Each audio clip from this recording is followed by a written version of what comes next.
Jaya Radha Madhava Kunja Bihari.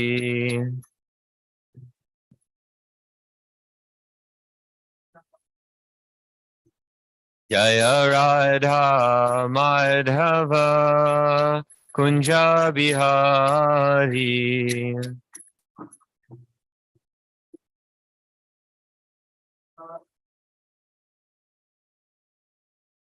Jaya Om Vishnu Pad Paramahamsa Parivrajaka Acharya Ashtatara Shata Shri Srimad.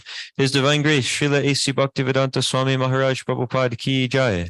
Jaya Om Vishnu Pad Paramahamsa Parivrajaka Acharya Ashtatara Shata Shri Srimad. Srila Bhakti Siddhanta Saraswati Goswami Maharaj Prabhupada Ki Jaya. Ananta Koti Vaishnava Vrinda Ki Jai. Namacharya Srila Haridas Thakur Ki Jai. Primsekaho Shri Krishna Chaitanya Prabhu Nityananda Shri Advaita Gadadhar Srivasadi Gaur Bhaktivinoda Ki Jai. Shri Shri Radha Krishna Gopa Gopinath Shamakun Radhakun Giri Govardhan Ki Jai. Vrindavandam Ki Jai. Navadvipdam Ki Jai. Maturadam Ki Jai. Bhakti Devi Ki Jai. Tulasi Devi Ki Jai. Yamunamai Ki Jai. Gangamai Ki Jai. Samaveta Bhaktivinoda Ki Jai. All glories to the assembled devotees. All glories to the assembled devotees. All glories to the assembled devotees. All glories to Sri Guru and Gauranga.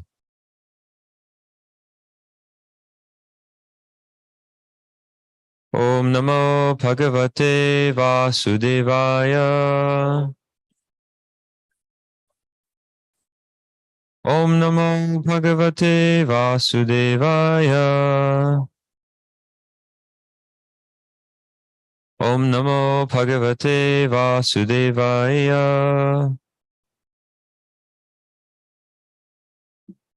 So we're reading from Srimad Bhagavatam, Canto 2, Chapter 6, texts 9, 10, and 11. Payor Yamasya Mitrasya Parimokshasya Narada Himsayaha Nirtehe Mrityo Nirasya Gudham Smritaha Payoryamasya Mitrasya Parimokshasya Narada Himsaya Niritir Mrityor Nirayasya Gudam Smritaha Payoryamasya Mitrasya Parimokshasya Narada Himsaya Niritir Mrityor Nirayasya Gudham Smritaha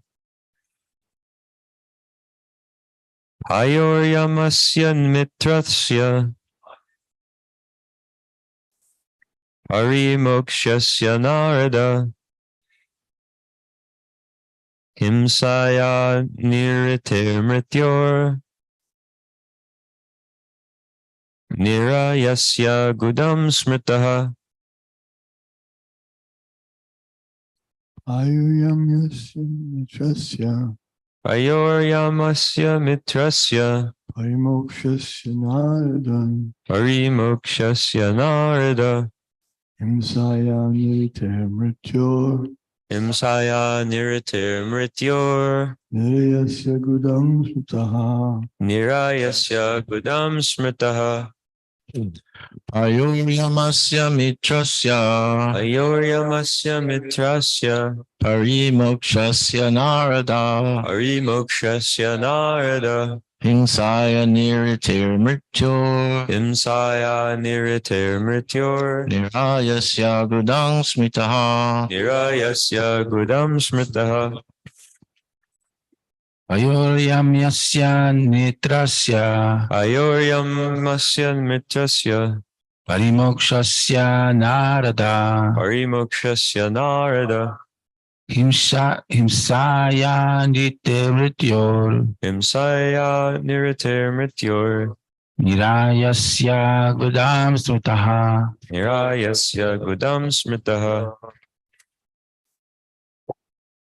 Ayoryamasya mitrasya Ayoryamasya mitrasya. Shasya narada Parimokshasya narada. nitrir mitrayor Himsaya niriter mrityor. narayasya gudam smritaha Nirayasya gudam smritaha. Ayoryamyasya mitrasya Ayoryamasya mitrasya. parimokshasya narada Parimokshasya narada. himsaya nirite mrityor Himsaya niriter mrityor. nirayasya gudam smritaha Nirayasya gudam smritaha.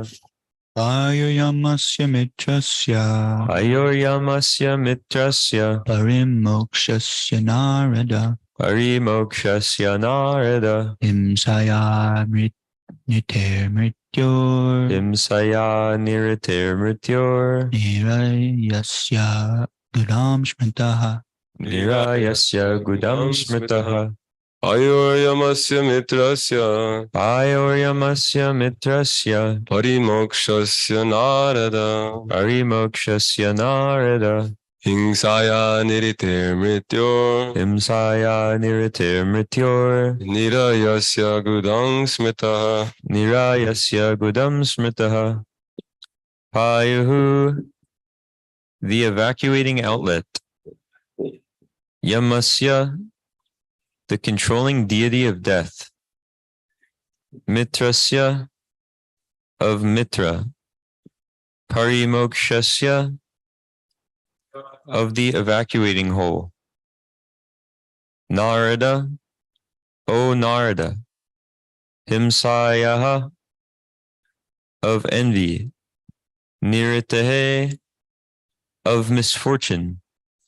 Mrityo, of death. Nirayasya, of hell. Gudam, the rectum. Smritaha, is understood. Translation: O Narada, the evacuating outlet of the universal form of the Lord is the abode of the controlling deity of death, Mitra, and the evacuating hole of the rectum of the Lord is the place of envy, misfortune, death, hell, etc. So there's no purport, so I'll go on to text 10. Parabhuter adharmasya tamasaschapi paschimaha nadyo nada nadinam cha nadyo nada nadinam cha gotranam asti samhatihi. The back of the Lord is the place for all kinds of frustration and ignorance, as well as for immortality. From his veins flow the great rivulets. From his veins flow the great rivers and rivulets, and on his bones are stacked the great mountains. Purport: in order to defy the impersonal conception of the Supreme Personality of Godhead, a systematic analysis of the physiological and anatomical constitution of his transcendental body is given here. It is clear from the available description of the body of the Lord that, his universal form, that the form of the Lord is distinct from the forms of the ordinary mundane conception. In any case, he is never a formless void. Ignorance is the back of the Lord, and therefore the ignorance of the less intelligent class of men is also not separate from his bodily conception. Since his body is the complete whole of everything that be, one cannot assert that he is impersonal only. On the contrary, the perfect description of the Lord holds that he is both impersonal and personal simultaneously. The personality of Godhead is the original feature of the Lord, and his impersonal emanation is but the reflection of his transcendental body. Those who are fortunate enough to have a view of the Lord from the front can realize his personal feature, whereas those who are frustrated and are thus kept on the ignorance side of the Lord, or in other words, those who have the view of the Lord from the back, realize him in his impersonal feature. Maharaj, would you like to speak on this?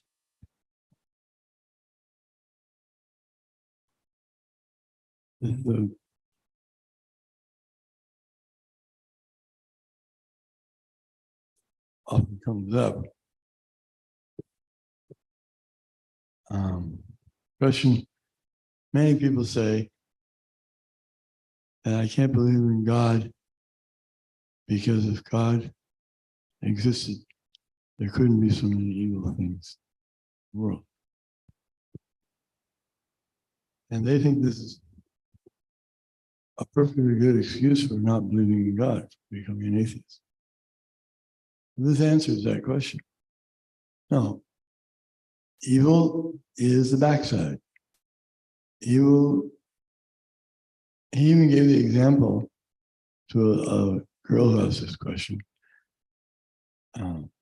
She asked the question in Seattle, I think it was. And Prabhupada answered that just like you. You're a nice girl, but you passed school. It's not that because you're a nice girl, you don't pass school. You blushed a bit, embarrassed. Prabhupada explained. Similarly, the Lord has those activities, but they're not bad. It's like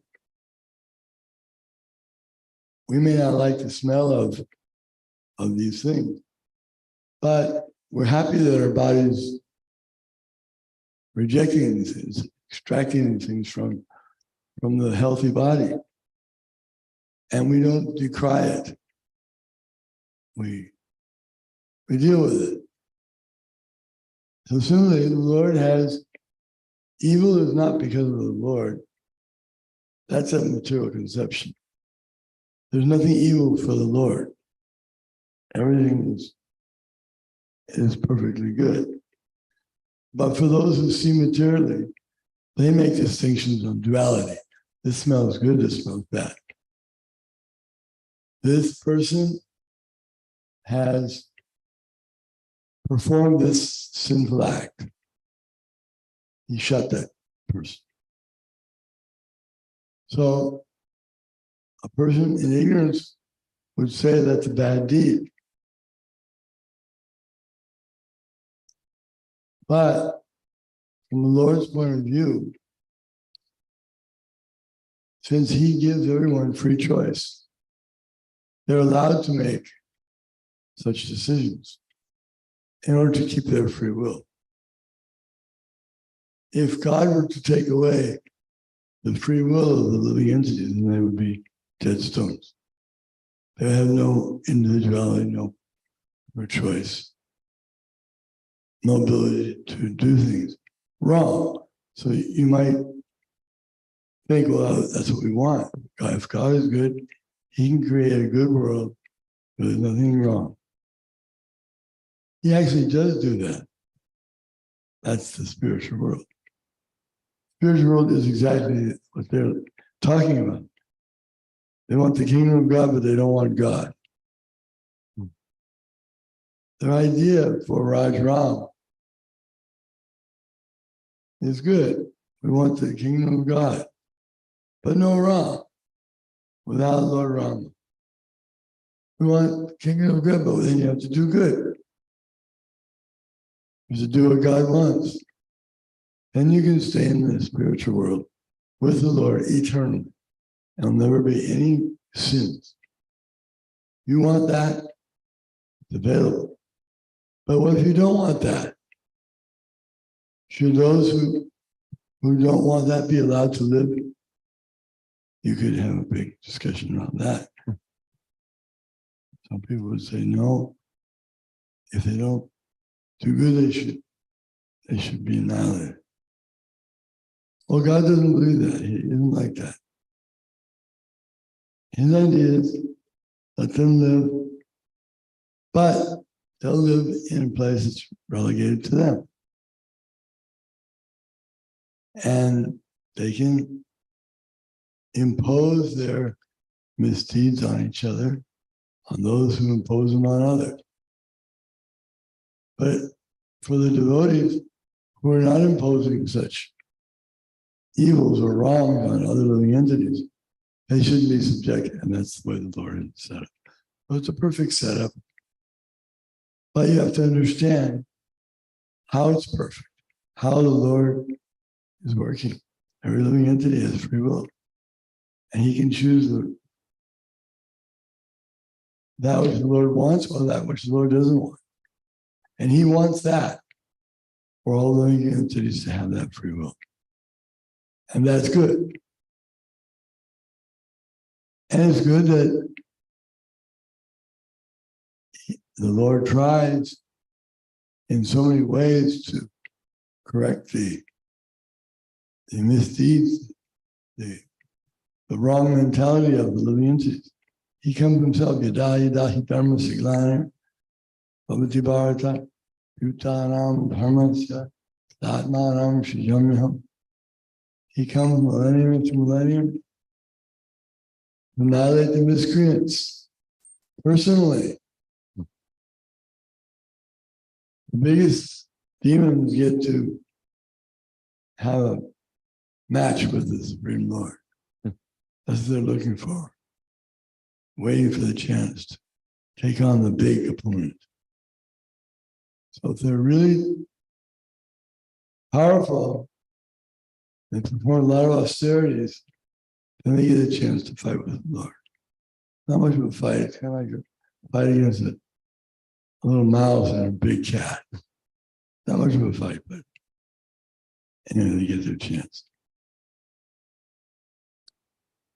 So the Lord has a better plan. Our plan may sound good on paper. All good things, no evil allowed. No evil allowed, but everyone's opinion of evil, what's evil, will differ. Who's going to decide what is evil and what is not evil? Now, formerly, it was considered to be that was God's domain to make that decision. Now, we're not so sure. In fact, most people are sure that it isn't God's domain. They wonder whether God even exists.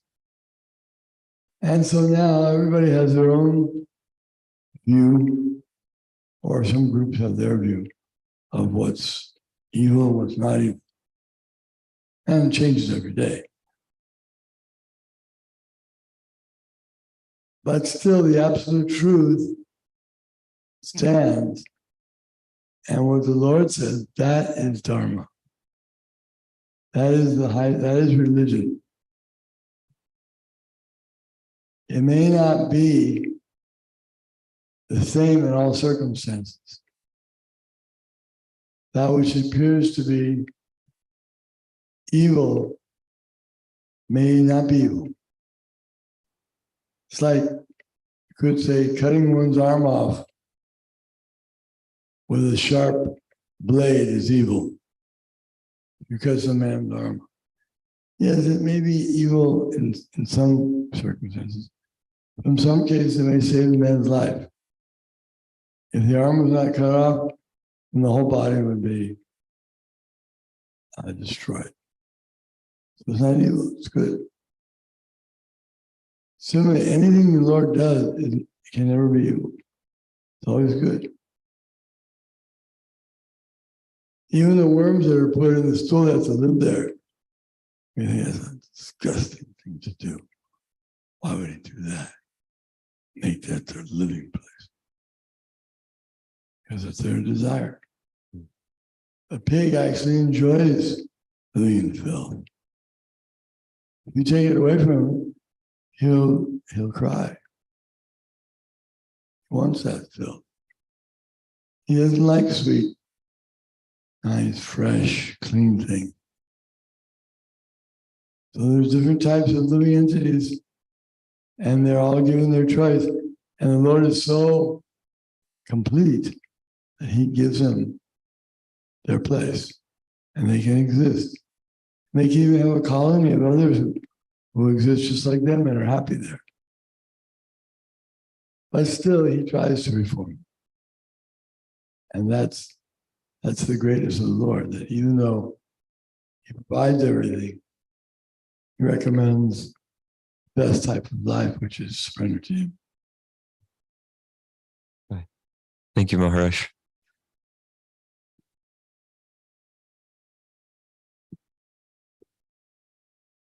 So in the beginning of the purport, Srila Prabhupada is saying, in order to defy the impersonal conception of the Supreme Personality of Godhead, a systematic analysis of the physiological and anatomical constitution of his transcendental body is given here. Just recently, like a week or two ago, Brigupati Prabhu was giving a class on this verse. And I remember him making 2 points on this sentence. One was that he was kind of clarifying that the impersonal conception of the Lord is also a valid conception. Like we know in the Bhagavatam, there's the verse, was it Brahmeti Paramatmeti Bhagavan Iti Shabdyate, and some more. But it's explaining that there's learned transcendentalists have analyzed the absolute truth they realize the absolute truth in 3 phases. There's Brahman, Paramatma, and Bhagavan.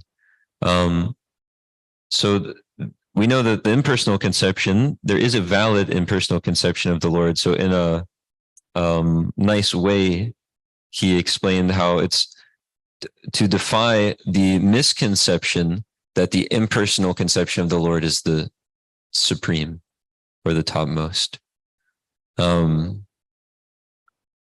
So he was kind of clarifying that to defy the impersonal conception that the supreme, to defy the misconception that the impersonal conception of the Supreme Personality of Godhead is the topmost, a systematic analysis of the physiological and anatomical constitution of his transcendental body is given here.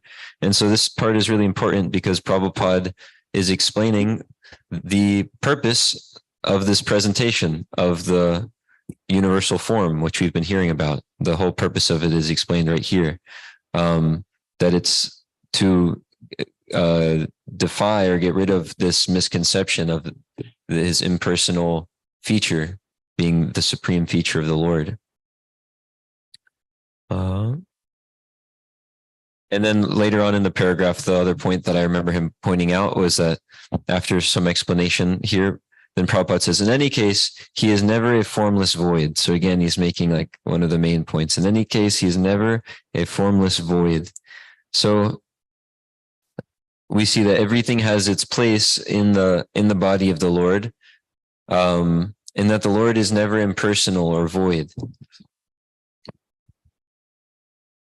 So when the Big Bang was first being propagated, actually many atheistic scientists didn't want it to become approved or mainstream, because the whole purpose of science is to show the cause of something.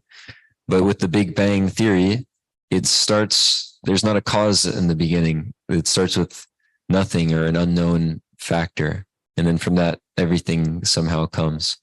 So actually, many atheistic scientists didn't want that to be used when it was first coming up, because it gives way for followers of religion to actually use it as a preaching point. And the Pope at that time was one of the biggest approvers of this, or he liked this theory a lot, of the Big Bang theory, because he's saying, yeah, the first thing that before the Big Bang is God. That makes that all happen. So he actually liked this theory, the Pope, who was the Pope at that time. So the Lord, he's not a void, although that's what most scientists say today, is that the first cause or the first thing that ever happens is there's a void, there's nothing, and then from that, everything comes somehow or other. There's nothing, something happened to that nothing, and from that nothing exploded everything. That's the main theory. But we see a real scientist would want to know, what is the cause? So what if there's a big explosion, then who made the explosion? There should be a whole investigation, just like when there's an explosion. We want to know, how did it go off? What made it explode? Who detonated it? Like this. So we can see that the Lord is, the Supreme Personality of Godhead is behind everything. He's not a void, and he's also not impersonal. So he's realized through these different features, first starting with his impersonal feature of oneness. We see that everything is his energy, but then above that, he has his localized Paramatma feature within every atom and within the heart of every living entity. And then above that, his personal feature, the personality of Godhead. And that's, if you know the personality of Godhead, his Bhagavan feature, then you automatically know the other details of him and his other features. It's the topmost. Just like if we like a some sort of artist, it's one thing if you can go and see the artwork of the artist, and you get some idea of what they're like, their personality and everything. But then what if you could actually go to the home of that artist? Then now you're seeing how they're living, their house, the different details of their life. You would know more about them. And then what to speak of if they actually come in and you meet them face to face and you're speaking with them, then you really know much more about them than you would from just seeing their energy, just seeing where they live, or just, you know much more about them by actually seeing them face to face. So like that, the Lord is learned in these three conceptions. And he's not impersonal, but one might first mistake him to be impersonal, just like when one sees a mountain from a distance. The green mountain from a distance, it just looks like a large green object, just one green object. But when someone drives a little bit closer, they see there's variety on it. There's it's clearly defined. It's a mountain. It's got its shape. There might be some trees you can see on it. But then one drives even closer and they see there's varieties of all living entities on the mountain. So that's like realizing the Lord in his three separate features.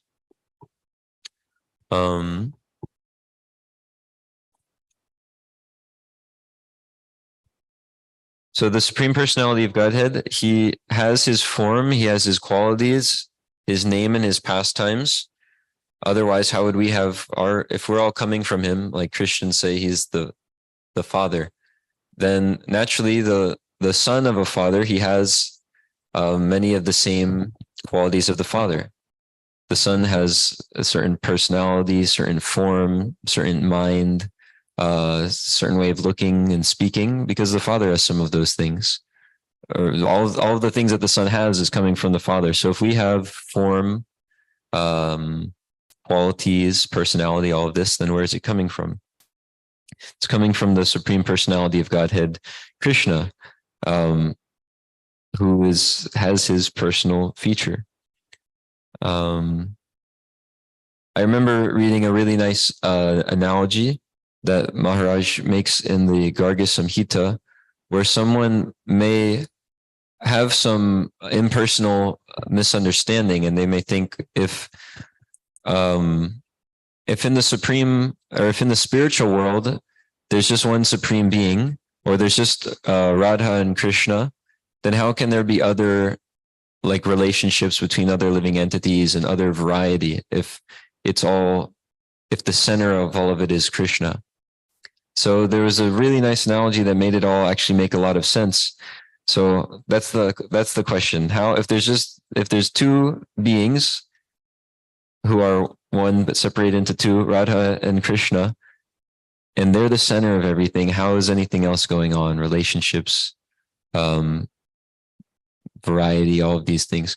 But it was explained that just like here in the material world, we can see when there's a wedding, there's two people. There's the bride and the bridegroom, and they're the center of the entire event. But still, there's so many other people involved, and they have to work with each other and relate with each other. But the whole focus is just on these two people. So there's the people on the bridegroom's side, and they have to arrange different things. Some people arrange for who's going to walk who down the aisle. There's people walking them down the aisle.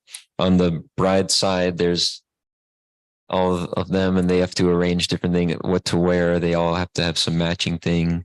People are making the foods. It's just in the way that it'll be perfect for the way that the bride and the bridegroom want it. So they're the center is just these two people, but everyone is happy about that and happy to work together for their satisfaction. And there's all these other varieties of persons, activities, and relationships going on with them in the center for their pleasure. So even in the spiritual world, there's variety. It's explained in the Bhagavad Gita that the material world is a perverted reflection of the spiritual world. Someone had written that verse downstairs earlier this week, just like the banyan tree, like a banyan tree reflected on the water. That's what the material world is like. It's like that same tree with its roots upward and its branches down. So the original image is the spiritual world. And then the reflection that becomes perverted or changed, it's like an upside down reflection. That's the material world. So everything going on in the material world, it has its original state, or it's originally coming from the spiritual world.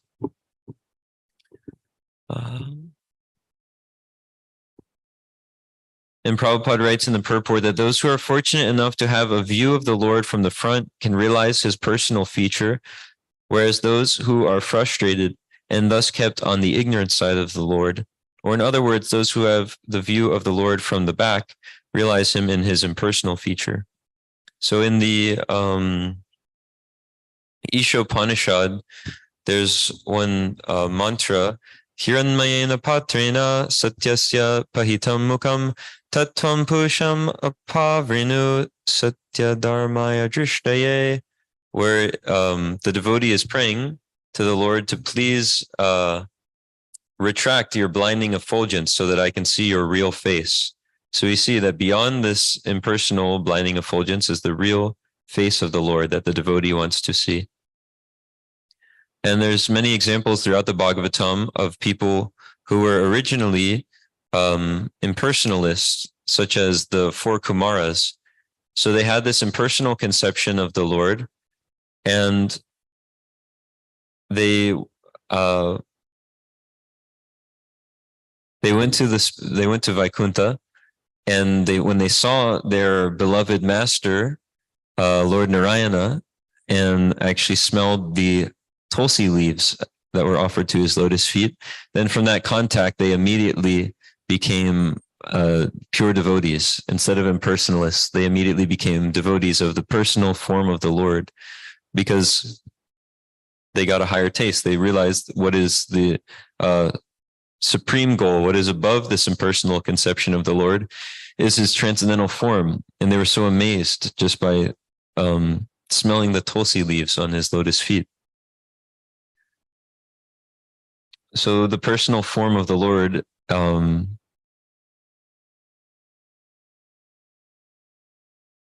attract everyone, whether they're an impersonalist or they have a material desire or a spiritual desire or anything. If one gets some contact with the personal form of the Lord, then they can quickly accept that as the highest thing. It's the most attractive thing that there is.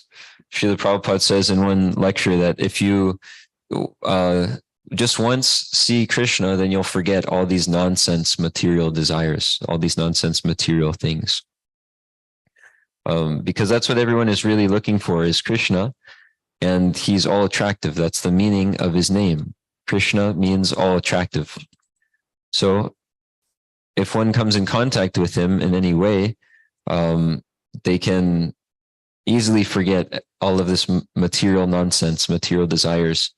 Or the way that it's stated in the one verse or the one purport in the Bhagavatam or in the Bhagavad Gita is that the devotee of the Lord, through engaging in Krishna's service, he easily gives up his taste for pale things. So that's like all of the taste in this material world. It's pale things. It's dead matter. It doesn't actually give any happiness. It's only because of a misconception in the mind that we can think, okay, by contact with matter, I'm getting some happiness, but it's a misconception. So the real happiness is in the personal feature of the Lord, as Krishna with two hands playing the flute and all in all of his pastimes in the spiritual world. That's where the real happiness is. But it's also described that in the material world, the happiness here, there may be some, but it's compared to like one single drop in the whole desert. So if someone's in a desert, they need a large quantity of water. And if you signal a helicopter and it comes down and gives you just, they come to save you and they say, here you go, we got you. And they give you just one little eyedropper, one drop. It won't be satisfying at all. So that's the happiness in the material world. But by coming into contact with Krishna, the devotee gets more and more of real happiness, because happiness has to be unending. If it's really happiness, it can't be temporary, because then someone isn't happy. If they get some sort of enjoyment and then it goes away, that's not happiness, because now they're not happy anymore. But actual happiness has to be unending, or ever increasing, and that's only found in spiritual life. That's only found in relation to Krishna in the spiritual world, because the actual person isn't this body, but is the soul, and the soul is characterized as being eternal. So that means a person, if they want happiness, their happiness has to be eternal. If a person is a spiritual being, their happiness must also be spiritual. Something material or temporary won't actually give them happiness. So I was just hearing yesterday, Devamrita Swami was giving a class, and he was talking about how at the college he went to, which is one of the topmost universities, Yale, top university where all the most intelligent students are going. The problem there is that many of the students at that time were committing suicide. So the most intelligent people are going there, and then it's the most prestigious university. And then the result was that a lot of them, they're so unhappy that they're killing themselves. And he gave one like reasoning that they were the top in their school, and then they come to this university and they're not, now they're just one in the many.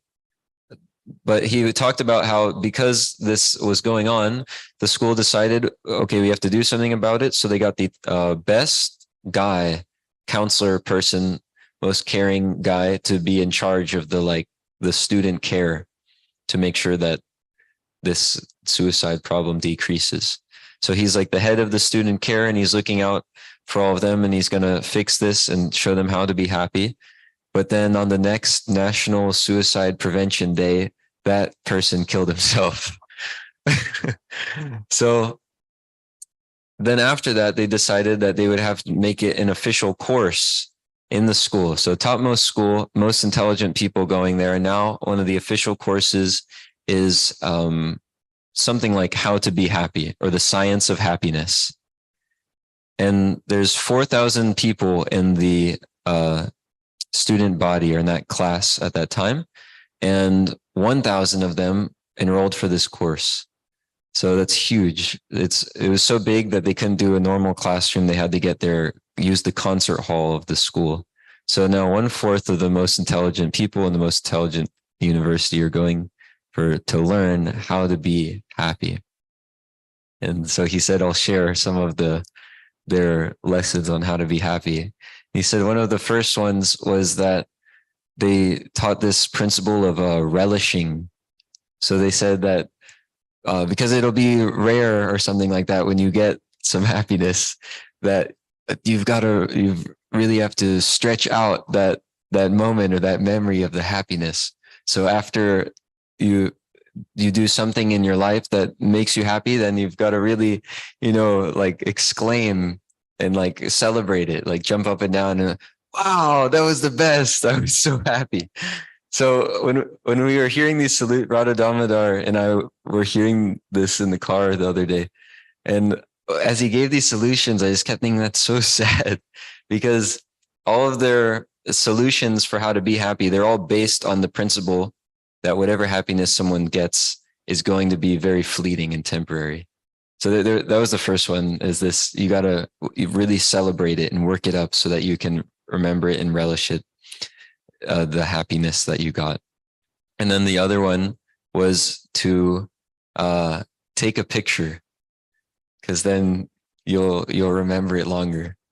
And then the last one was you have to go and you have to tell friends about it. So when we heard this, we thought it was so depressing, because it's all based on this idea and on this fact that the material happiness will just be fleeting and temporary. So we can see their whole course and their whole class for happiness, happiness isn't even included on the curriculum, because that's not happiness. If it's some little fleeting thing like that, it's just some little moment that you have to try to relish and cling on. What is that? That's just some like sense stimulation. But happiness is in connection with the Supreme Personality of Godhead, the abode of all happiness, or Rama, the reservoir of all happiness. Or as we have the pamphlet, Krishna, reservoir of pleasure.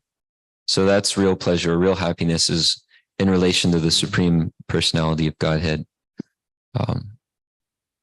So those are all the points. Is there any last comment or question? Yes, Jagannath Prabhu. Hare Krishna, thank you so much for the nice class, Prabhu. My question deals with why people try so hard to be happy. Why do we see that why is it that they don't know about spiritual life? Why is it that we, People yeah, try really hard to be happy because that's the nature of the person or the soul. And that's also